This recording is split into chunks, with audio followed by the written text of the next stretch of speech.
به ونتوكل عليه ونعوذ بالله من شرور أنفسنا ومن سيئات أعمالنا من يهده الله فلا مضل له ومن يضلل فلا هادي له ونشهد أن لا إله إلا الله وحده لا شريك له سبحان الله سبحان الله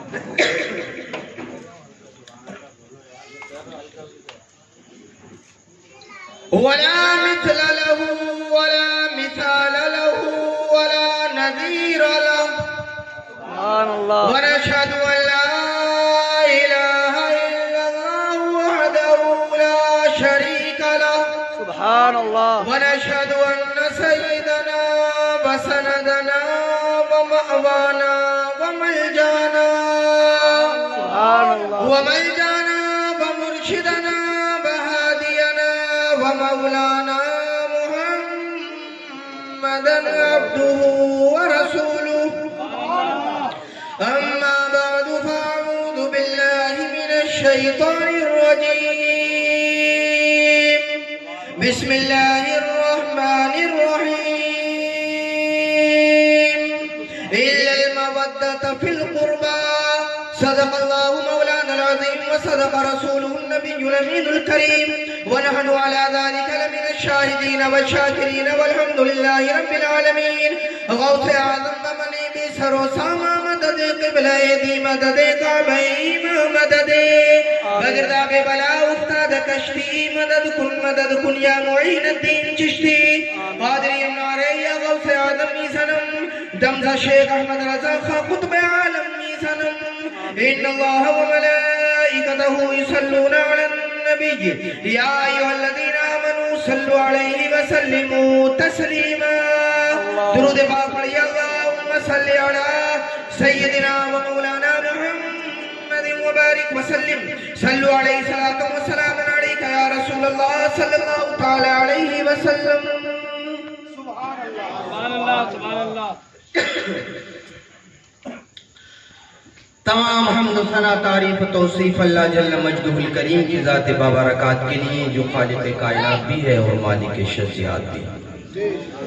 اللہ جل وعلا کی حمد و ثنا کے بعد نبی مکرم رسول محتشم شفیع امم اللہ کے پیارے امت کے سہارے دانائے غیب مالک رقاب امم فخر عرب و معصوم آمینہ جناب احمد مصطفیٰ حضرت محمد مصطفیٰ صلی اللہ تعالیٰ علیہ وسلم کے حضور ناز میں اپنی ارادتوں عقیدتوں اور محبتوں کا خراج پیش کرنے کے بعد معزز سامعین حاضرین ایک مرتبہ اور بلند آواز میں درود پاک پڑھ لیجیے، پڑھیے بآواز بلند اللہم صلی علی سیدنا محمد مبارک وسلم صلو علیہ صلاۃ و سلام علیک یا رسول اللہ صلی اللہ تعالیٰ علیہ وسلم۔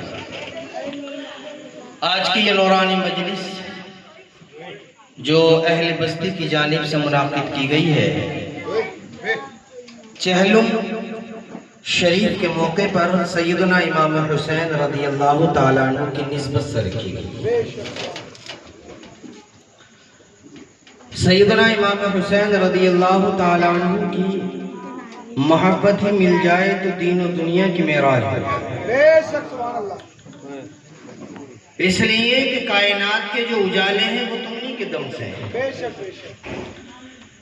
اور پھر امام حسین رضی اللہ تعالیٰ عنہ جیسی شان کہ حضور نے اپنے کاندھوں پر بیٹھا کر کے دنیا کو پیغام دیا اور بتلا دیا کہ لوگوں میں اپنے حسن سے اپنے امام حسین سے محبت کیا کرتا ہوں، اے لوگوں میں اس سے محبت کرتا ہوں، تم بھی ان سے محبت کرتے ہیں۔ سیدنا امام حسین رضی اللہ تعالیٰ عنہ کائنات میں جب سے اللہ نے دنیا کو بنایا ہے، حضرت آدم علیہ السلام تشریف لائے ہیں، ان کے بعد انسانوں کا سلسلہ شروع ہوا، دنیا میں ہر طرح کے انسان آئے، کوئی آیا آنے کے بعد میں اس نے خدائی کا دعویٰ کر دیا اور کہنے لگا کہ ربکم الاعلی، لوگوں میں سب سے بڑا رب ہوں، مجھے خدا مانو۔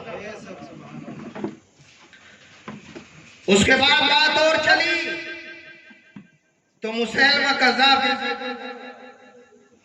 نعرہ تکبیر، نعرہ رسالت، نعرہ غوث، علماء اہل سنت، ذکر امام حسین، نعرہ تکبیر۔ پہاڑوں کی تھکن بڑی جلدی جاتی ہے۔ کوئی آیا کہنے لگا میں پیر ہوں، غوث اعظم ہوں، مجھے غوث مانو۔ کوئی آیا کہنے لگا میں قطب ہوں، مجھے قطب مانو۔ لیکن آج تک دنیا میں اللہ ہونے کا دعویٰ تو کیا ہے، نبی ہونے کا تو دعویٰ کیا ہے، غوث و قطب ہونے کا تو دعویٰ کیا ہے، لیکن آج تک دنیا کے اندر کوئی انسان ایسا نہیں آیا جس نے حسین ہونے کا دعویٰ کیا ہو۔ حسین ہونے کا دعویٰ کسی نے نہیں کیا۔ ہم پوچھتے ہیں امام حسین کا دعویٰ کیوں نہیں کرتے، تو آگے سے آواز آئی ہے حسین کا دعویٰ وہ کر سکتا ہے کہ جو اپنے 18 ماہ کے 18 سال کے اپنے جوان بیٹے کو قربان کر کے دکھائے، اور جب قربان کر دے تو پھر امام حسین ہونے کا دعویٰ کر کے دکھائے۔ اگر 6 ماہ کے بچے علی اصغر کو شہید کر دے اور اللہ کے نام میں قربان کر دے اور دے دے، اور پھر جو ہے اگر وہ اللہ کی بارگاہ میں دے دے اس کو، تب اپنے آپ کو حسین ہونے کا دعویٰ کر سکتا ہے۔ آج تک دنیا میں انسان آئے ہیں، اللہ ہونے کا دعویٰ ہو رہا ہے، خدا ہونے کا دعویٰ ہو رہا ہے، نبی ہونے کا دعویٰ ہو رہا ہے، رسول ہونے کا دعویٰ ہوا، لیکن آج تک حسین ہونے کا دعویٰ نہیں ہوا ہے۔ اس لیے کہ امام حسین اس ذات کا نام ہے کہ جس نے اپنے نانا کے دین کی خاطر جاہو جلال تو چھوڑا ہے، اور آپ نے جو ہے اپنے بچوں کو تو قربان کیا ہے، یہاں تک کہ اپنی گردن بھی کٹا دی ہے، لیکن نبی کے دین کو بچا کر کے دکھایا ہے، نبی کے دین کی آبیاری فرمائی ہے، اور بتا دیا ہے لوگوں اگر 18 سال کے بیٹے کو دینا پڑے تو دے دینا، اگر 6 ماہ کے بچے کو دینا پڑے تو دے دینا، وہ اسلام نہیں دینا ہے۔ اس لیے کہ جس کے پاس ایمان ہوگا سمجھ لو دنیا میں بھی بقا ہے اور آخرت میں بھی انشاءاللہ بقا حاصل ہو جائے۔ نعرہ تکبیر، نعرہ رسالت، نعرہ غوث، یا علی یا علی، نعرہ تکبیر۔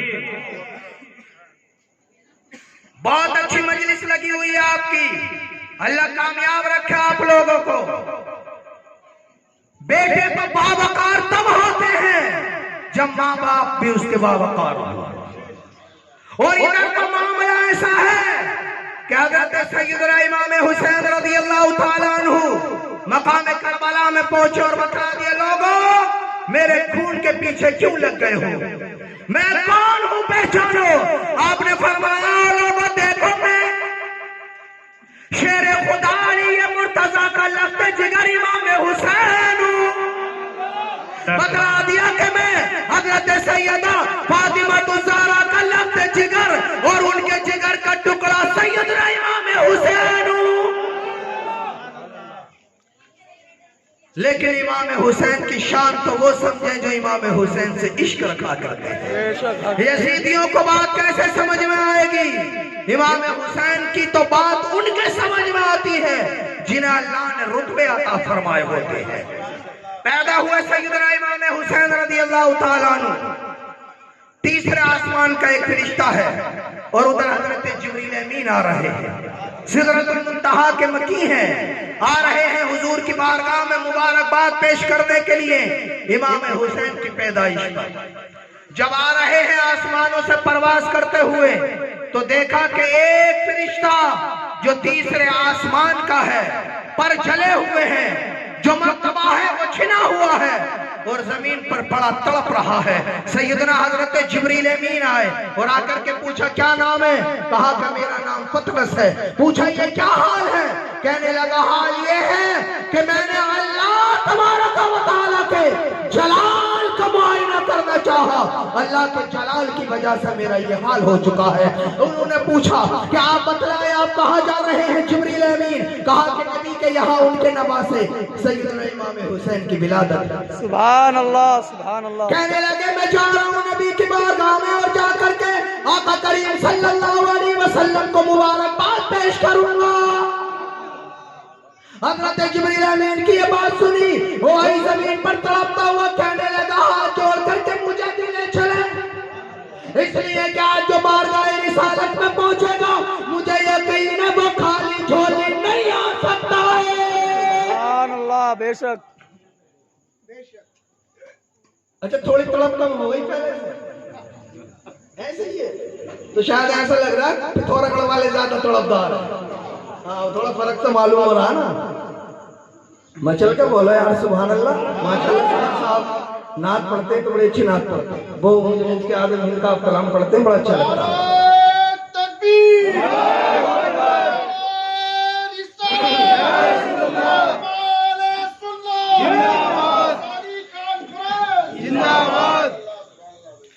آواز کھلتے کھلتے کھل جائے گی انشاءاللہ. ہاں بالکل. حضرت جبریل امین سے پوچھا آپ کہاں جا رہے ہیں؟ حضور کی بارگاہ میں ان کے نواسے سیدنا امام حسین رضی اللہ تعالیٰ عنہ کی پیدائش ہوئی ہے اور میں مبارکباد پیش کرنے کے لیے جا رہا ہوں. کہا کہ مجھے بھی لے چلیں، اس لیے کہ حضور کی بارگاہ سے آج کوئی خالی جھولی نہیں لوٹے گا. حضرت جبریل امین نے لیا، حضور کی بارگاہ میں پہنچے. حضور نے دیکھ کر کے ارشاد فرمایا جبرائیل یہ کیا ہے؟ آپ نے پورا ماجرا بیان کیا. عرض کرنے لگے یا رسول اللہ میں آسمانوں سے پرواز کرتا ہوا جب زمین پر آ رہا تھا دیکھا یہ پطرس نامی فرشتہ زمین پر پڑا کانپ رہا تھا. اللہ کے جلال کا معائنہ کرنے چلا تھا، جلال خدا بندی سے پر جل گئے، مقام و مرتبہ بھی چھن گیا. آپ کی بارگاہ میں آیا ہے، آپ کے نواسے کا صدقہ مانگ رہا ہے. یا رسول اللہ صدقہ عطا فرمائے امام حسین کا، اور جو کھویا ہوا مقام ہے وہ اس کو دوبارہ عطا فرما دے. حضور تو پہلے ہی داتا ہے، ماوا ہے، ملجا ہے. آقا کریم نے ارشاد فرمایا لوگوں حضور چاہتے تو یوں ہی آپ ارشاد فرما دیتے کہ ٹھیک ہو جا اور مقام و مرتبہ مل جا. اللہ کی بارگاہ میں دعا کر دیتے دعا رد نہ ہوتی، لیکن دکھانا تھا کہ امام حسین جو دنیا میں آئے ہیں ان کا بھی کیا مقام ہے، ان کا بھی کیا مرتبہ ہے. آپ نے فرمایا فرشتے سنو، تم میرے نواسے کے جسم سے جو ابھی پیدا ہوئے ہیں ان کے جسم سے، ان کی چادر سے اپنے جسم کو مس کر لو، ٹچ کر لو. اگر تم نے اپنے جسم کو لگا لیا اللہ جسم بھی عطا فرمائے گا، پر بھی نواز دے گا، اور جو مرتبہ ہے اس سے اعلیٰ مرتبہ بھی عطا فرما دے گا. فرشتے کو آگے کیا گیا، جبریل امین نے کیا، اور جانے کے بعد میں انہوں نے اپنے ان کے کپڑوں سے، ان کی چادر سے اپنے جسم اطہر کو نورانی فرشتے نے لگایا. اللہ نے وہی کر دیا کہ اس کے نورانی پر بھی واپس آ گئے ہیں، مقام و مرتبہ بھی مل گیا ہے. پہلے تیسرے آسمان کا وہ فرشتہ تھا، اس کے بعد اللہ نے وہ مقام عطا فرمایا کہ سات آسمان کی سیر کرنے والا بھی اس کو بنا دیا. نعرہ تکبیر، نعرہ رسالت، فیضان حسین، فیضان حسین، حضرت علامہ مولانا مفتی ارشاد حسین صاحب قبلہ. نعرہ تکبیر، سبحان اللہ سبحان اللہ. سیدنا امام حسین کیا شان اللہ نے عطا فرمائی ہے. سیدہ فاطمہ الزہرا رضی اللہ تعالیٰ عنہ موجود ہے، دیگر اور حضرات بھی موجود ہیں. آقا کریم صلی اللہ علیہ وسلم نے اپنے بڑے نواسے سیدنا امام حسن اور چھوٹے نواسے سیدنا امام حسین سے محبت فرما رہے ہیں، ساتھ میں کھیل رہے ہیں. کھیلتے ہی کھیلتے ارشاد فرمایا حسن اور حسین دونوں کشتی کر کے دکھاؤ، دیکھنا چاہتے ہیں تم میں مقابلے میں کون جیت کر کے دکھائے گا. سیدنا امام حسین نہیں کھڑے ہو گئے، سیدنا امام حسن بھی کھڑے ہوئے. ابھی 4-6 سالہ عمر ہے، کھڑے ہیں دونوں بچے اور کشتی لڑ رہے ہیں. آقا کریم ہے کہ سیدنا امام حسن کو مقابلے کے داؤ پیچ جو ہوتے ہیں آقا کریم ان کو بتلا رہے ہیں. حسن ایسے پکڑو امام حسین کو، ایسے پکڑو حسین کو. حضرت سیدہ فاطمہ الزہرا دیکھ رہی ہیں، عرض کر دیا ابا جان آپ یہ کیا کر رہے ہیں؟ آپ کیسے؟ یہ تو بڑے ہیں حسن، حسین چھوٹے ہیں، آپ کو بتانا ہے تو امام حسین کو بتلائیں، حسین شہزادہ کو بتلائیں، آپ حسن کو بتلا رہے ہیں۔ آقا کریم نے کیا ارشاد فرمایا؟ دل پاک پاک ہو جائے گا۔ ارشاد فرمایا میری بیٹی فاطمہ جو میں دیکھتا ہوں تم نہیں دیکھا کرتی ہو۔ ارشاد فرمایا کہ حسن کو ضرورت ہے اس لیے میں حسن کو بتلا رہا ہوں۔ کہا ابا جان کیا معاملہ ہے یا رسول اللہ؟ ارشاد فرمایا معاملہ یہ ہے کہ حسن کو ضرورت ہے اس لیے میں بتلا رہا ہوں، اور امام حسین کو ضرورت نہیں ہے اس لیے کہ اللہ کے حکم سے جبریل امین آ گئے ہیں انہیں بتانے کے لیے۔ ان کے کان میں پہلے جبریل امین آگے بتاتے جا رہے ہیں اس لیے کہ حسن کو بتانے والا کوئی نہیں ہے تو لہذا میں بتلا کر کے دکھا رہا ہوں۔ یہ وہی امام حسین ہے۔ بیانات آپ نے سنا، امام حسین کی شان بھی آپ نے سنی، لیکن امام حسین نے جو پیغام قوم مسلم کو عطا فرمایا ہے وہ ہم نے فراموش کر دیا ہے۔ سیدنا امام حسین رضی اللہ تعالیٰ عنہ تنہا ہے، 22,000 کا لشکر جرار ظالم سامنے موجود ہے، اتنا بڑا لشکر، لوگ آگے آ گئے اور کہنے لگے سیدنا امام حسین اتنے بڑے لشکر سے ٹکرانے والی بات تو یہ ہے کہ اپنے آپ کو پہاڑوں میں سر دینے والی بات ہوگی، آپ یہ کیا کر رہے ہیں؟ لیکن سیدنا امام حسین نے فرمایا لوگوں مجھے آگے بڑھ جانے دو، اس لیے کہ اگر ظالم کھڑا ہوگا تو ظلم کے سامنے اس کے سامنے کھڑا ہونے کے لیے کسی کی مثال تو ہونی چاہیے، قوم کے پاس کسی کا نقشہ موجود ہونا چاہیے۔ میں بتلانا چاہتا ہوں اگر کہیں ظلم ہو رہا ہے تو خاموش نہ ہو، اگر تم تنہا بھی ہو تو کھڑے ہو جاؤ، اس لیے کہ ظالم کے ساتھ میں سارے ظالمین اکٹھا ہوں گے لیکن جو مظلوم ہے ان کے ساتھ میں میرا امام حسین کھڑا ہوا ہوتا ہے، امام حسین کی مائیت ہوتی ہے، امام حسین کا ساتھ ہوا کرتا ہے۔ سیدنا امام حسین رضی اللہ تعالیٰ عنہ، آپ نے مسجد کے اندر بیانات سنے ہوں گے اور پہلے بھی لاک ڈاؤن سے پہلے بھی آپ نے 10 روزہ آپ سنتے تھے بیانات کہ کیا مشکلات کربلا کے میدان میں آئی تھی۔ سیدنا امام حسین آج اگر کسی کا جوان دنیا سے چلا جائے لوگ سنبھالا دیتے ہیں اور سہارا دیتے ہیں، لیکن آدمی سنبھلنے سے نہیں سنبھلتا، آگے سے لوگ کہتے ہیں چھوڑ دو اس کا جوان فوت ہوا ہے، اس کا جوان بیٹا چلا گیا ہے اور اسے کون دلاسا دے گا؟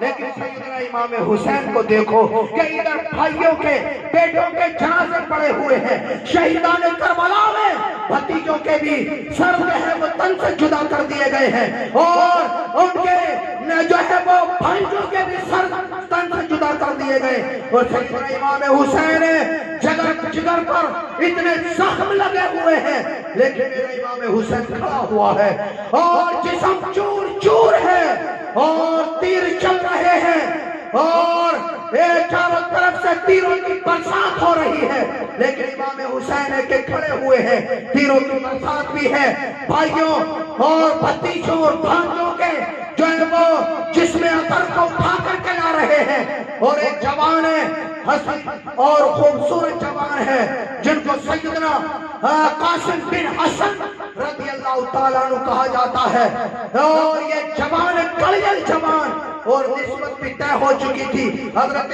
سیدہ سکینہ رضی اللہ تعالیٰ عنہ کی کہ جب انہوں نے میدان کارزار میں گئے اور جا کر کے جوہر دکھائے، اور یہ تو علی کے خاندان سے ہیں، نبی کے نواسے ہیں، ان کا عالم یہ ہے کہ جس طرف کو تلوار چلتی ہے یزیدی کتوں کی گردنیں گرتی چلی جاتی ہے، اور جب تلوار چل رہی ہے تو جسم گرتے ہوئے نظر آ رہے ہیں اور گردنیں اڑتی ہوئی نظر آ رہی ہیں، لیکن پھر یہ معاملہ بھی ہوا اس لیے کہ یہ پہلے ہی طے ہو چکا ہے کہ حضرت سیدنا امام حسین اور ان کے جو لخت جگران ہیں ان کو اس دنیا میں شہادت کا جام نوش کرنا ہے۔ سیدنا قاسم بن حسن ہے کہ تیروں کی برسات ہوئی